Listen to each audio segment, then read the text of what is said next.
Welcome back to the Optimized Career Solutions YouTube channel. I'm Kara Dennison, and this week we are wrapping up the month of November where we're talking about mindset hacks in order to not only advance your career, but enhance your life.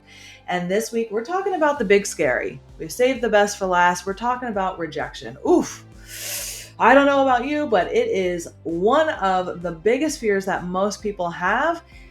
And people tend to avoid it. I will be honest. It is something that nobody likes going through. It's tough, right? But we, as career professionals, as people who are living in this world, it is something that everyone is going to face at some point in their life. You are going to get rejected, whether it's in your career, your personal life, dating life, family life, social life. And it's something that I want to give you as many tips and hacks as possible to help you overcome rejection. Maybe even see it as a gift. I don't know, but we're going to give you and equip you with as many tools as possible today in this video to help you overcome rejection. Okay, let's go ahead and dive in. Today we're talking, like I said, about mindset hacks to overcome rejection. It is absolutely terrifying to get rejected, right? In fact, it is scary enough to talk about rejection, to go through rejection, that people tend to avoid going after their dreams, what they want out of life, because of the fear of rejection. If you've listened to this week's podcast, yesterday, we dropped an episode of the Career Advancement Academy podcast here on YouTube and all over your favorite podcast streaming platforms, where we talked about one of my absolute favorite mindset hacks, the win or learn mentality, where we talk about how this is one of the best ways in order to overcome rejection. It shifts your mentality from I'm either a winner or a loser to I'm either a winner or I am a learner.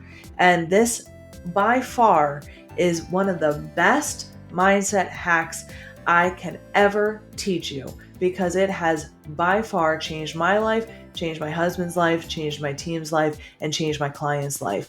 It is because it helps you not only overcome rejection, but it helps you develop a strategic mindset so that you are constantly in a growth mindset.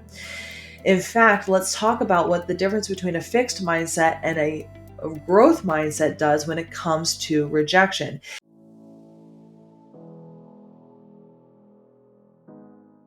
A fixed mindset internalizes rejection as a personal failure. If someone rejects me, that's my fault. I didn't do something to please them, right? Now we're talking about other internal things like people pleasing, perfectionism, right? That needs to be healed, instead of a growth mindset that views rejection as external and temporary, not a personal flaw. When you're in a fixed mindset, that means that you are not willing to change your mind, and you absolutely believe a rejection is my fault, I've done something wrong, I'm a failure, etc. Whereas a growth mindset sees and is willing to change their mind in order to grow when new information is presented.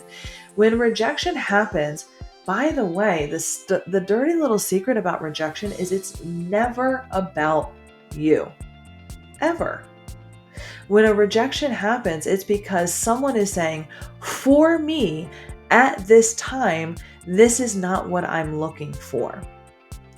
And that can be because they have something in mind, they have different expectations, they're looking for a particular something, they're reflecting their insecurities on you. It is never about you. Yet when you have a fixed mindset or you're sensitive to rejection, it's because you're internalizing this and you're not seeing the fact that it doesn't have anything to do with you. It's because of the other person and where they are. So this rejection can take a huge emotional toll on you when you are not realizing that it literally has nothing to do with you. In fact, there was this TED Talk, and I wish I had the name of the gentleman who does this. It was incredible. When I watched this, it was life-changing. He was so terrified of rejection, he realized that he was holding himself back. He's like, I'm not going after my dreams. Like I'm not going to be able to do it. I'm too afraid of rejection. So he went out and he's like, I'm going to go get 100 rejections.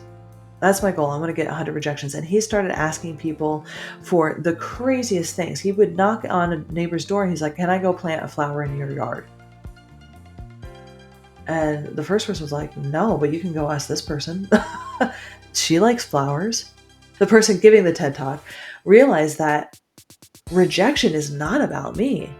It's because that person doesn't like flowers, but someone else does.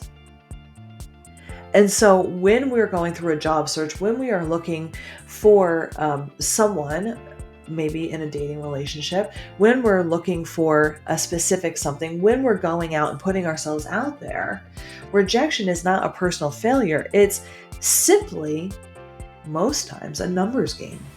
We have to go out and find that yes. But the odds that that yes is the first person we talk to is so rare. What we need to learn in these situations is how do we ask in order to get to the right person? In order to find the person that aligns with our ask. In the context of career and personal growth, rejection refers to the refusal or dismissal of our ideas, efforts, or qualifications by external entities. And that can feel tough because our ideas, efforts, and qualifications are personal to us, right? We've worked hard for them. But again, if we're being rejected, it's just because we're not in the right space or we're talking to the right people. So here are some ways to kind of overcome it. And I'm going to be giving you a lot of ways to handle rejection and work through the emotions that come from rejection. Because if you are sensitive to rejection and you haven't kind of gotten to a growth mindset of it, and we'll talk about some mindset hacks for it, the first thing is we need to work through that rejection and work through the emotion of it first.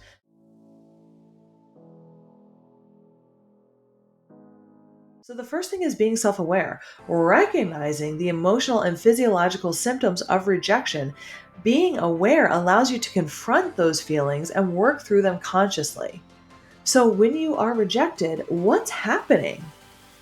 Are we sweating? Are we feeling shame? Do we want to crawl into a hole? What is happening? We need to get self-aware and sit with those feelings first. And it's going to feel super uncomfortable because most people don't want to do that. Most people want to get angry. Well, F you. You don't know me. You don't know my ideas, right? And then we tend to push it down or blame the other person or whatever, right? Or internalize it and say, well, I'm just a failure. I'm going to sit in depression or I'm going to numb out or whatever. But getting very quiet and reflective and being self-aware of what's coming up so that I can actually process through that. The second step is going to be separating your identity from the experience, because most of us tend to catastrophize or place everything that we are into one experience. And understanding that rejection is not a measure of your self-worth, but just an incident that had a specific context. Right? And creating that distance helps maintain that self-esteem. So if someone rejects you in that moment, it's just a singular moment in your entire life. It doesn't invalidate everything that has happened before. So really getting self-aware and separating your identity from the experience is going to be the first step. Here are some other ways to help after that if you're still feeling kind of like, now what? Or having that sort of adrenaline that happens. Getting some physical exercise, right? Exercise releases some of those endorphins, which are those good feelings, right? The good, the natural mood lifters. So even a simple 20-minute walk, can help reduce stress hormones. One of the things that I like to do, I know it's a little goofy, but you can picture me doing it. This is my office. I put on a good song. I put on the song that makes me feel good and I dance. I dance around my office and I shake it out because there's just something about shaking out the emotions from your body that really helps with the release. And then putting on that music feels kind of good too. You can also seek social support. Find a friend or family member that you trust, and that's a good support system. Not that negative Nelly, but that really good friend that can be a buffer against the negative psychological impacts of rejection. Talk through the experience and get a fresh perspective. Another good way is mindful meditation. Mindfulness techniques can help you become more aware of your thoughts and feelings, and it can make it easier to control your emotional response as well. Another good thing is to reframe the experience. This is helpful with that win or learn mentality, right? Turn that rejection into a learning experience. What could you do differently next time? What would you have done differently if you had a chance to do it again? What have you learned about your goals, your abilities, or your relationships from this experience? And doing all of this without shame, without guilt, without blame. Do it with grace. Hey, you can't change the past, but hey, if I get put into a situation like this, what am I going to do differently? You can absolutely, and I highly recommend consulting professional help. Therapists, counselors, coaches, they offer coping mechanisms tailored specifically to you. These YouTubes that I do, I mean, I'm a little biased, but I'm absolutely are helpful, but they're general advice. What a good coach, therapist, or counselor will do is they're going to listen to your specific experience, your needs, situations, and they're going to provide tailored advice to what's going on in your life. Another great thing is set new goals. Rejection can sometimes be stressful, right? Oof. So setting new goals can help you move forward and refocus your energies to something positive. Another great, fantastic thing is to celebrate your wins. This might feel like a loss, but celebrate your wins. Practice some gratitude, right? Listen to last week's episode on gratitude and all the scientific benefits that come with gratitude. After rejection, it's particularly important to celebrate your achievements, no matter how small. Hey, you did the dang thing. You put yourself out there, right? This can help rebuild your self-esteem and give you your confidence back. The other thing is to limit your exposure to negative triggers. So if you have someone who's constantly rejecting you in your life, if you have someone that makes you feel this way, avoid people and situations that you know will trigger these feelings of inadequacy, at least until you feel better equipped to handle them. Okay, so acknowledging our emotional responses is definitely the first step towards that resilience and that growth mindset. And it's not the rejection itself, but our response that helps shape our career trajectory and our personal trajectory too, right? Most of those immediate feelings that come after post-rejection is going to be self-doubt, disappointment, frustration, sadness, anger. And going and moving forward and making decisions in those energy states or those emotional states is not going to necessarily be the best for your future self. And so I highly recommend taking 20 minutes, taking 5 minutes, processing through that, doing something for you to get you into a better state of mind, a better emotional state, so that you're vibing at a better place. You're remembering who the hell you are, the value that you bring. And you remember that this is just an experience. It doesn't determine who you are. Fear of failure, and fear of rejection, it holds professionals back. But with this win or learn mentality where you can diminish that fear and you can step forward and say, I'm either going to win or I'm going to learn. It's another step towards that success, right? It can separate your self-worth from your results. It can maintain your confidence regardless of setbacks. When professionals start viewing challenges as growth opportunities, your emotional resilience is enhanced. Your emotional intelligence is enhanced, and that's highly valuable when you become higher up in your career, especially as a leader. Because you're going to be in situations where you're putting yourself out there, you're trying new strategies, you're going after opportunities, and rejection is bound to happen. But the more that you can learn from it, and grow. That's how you advance in your career. There's this other intelligence called positive intelligence. It's by Shirzad Sharmain, who talks about, there's a book you can get on Amazon about positive intelligence. And it measures the percentage of time that our mind serves us positively as opposed to sabotaging us. And it talks about these mind saboteurs like people pleasing, the victim mentality, perfectionism, the controller, and then on the serving side, your sage self. And you probably know a little bit what I'm talking about is when you're reacting to certain situations in certain saboteur reactions, right? Either you default to needing to control the situation, you default to either a martyr or a victim mentality, you default either to perfectionism or needing to people please, or you're in a sage state where, hey, I've got this. I know exactly who I am and I can respond in an emotionally intelligent way.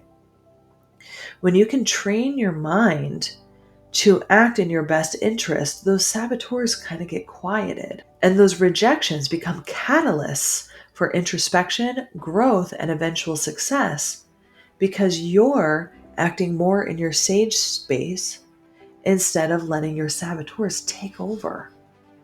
And so I highly recommend, if you are struggling with this, get the book on Amazon. Learn a little bit about your saboteurs and who yours might be. In fact, you can go to positiveintelligence.com and take the test. Figure out who your saboteurs are. Self-awareness is that first key, right? When we train our minds and our thoughts to act in our best interest, setbacks like rejection are less likely to derail us emotionally. And instead, like I said, they become catalysts for growth and introspection and success. So in conclusion, when you're embracing that win or learn mentality, it's more than just a mindset hack. It's a life approach. And it helps you succeed not just in your career, but in your life, because you become a more confident version of yourself and you're seeing opportunities to not just succeed, but to find more data in order to learn and grow so that you succeed the next time. Remember, your self-worth is not tied to outcomes. Those outcomes are usually a reflection of someone else.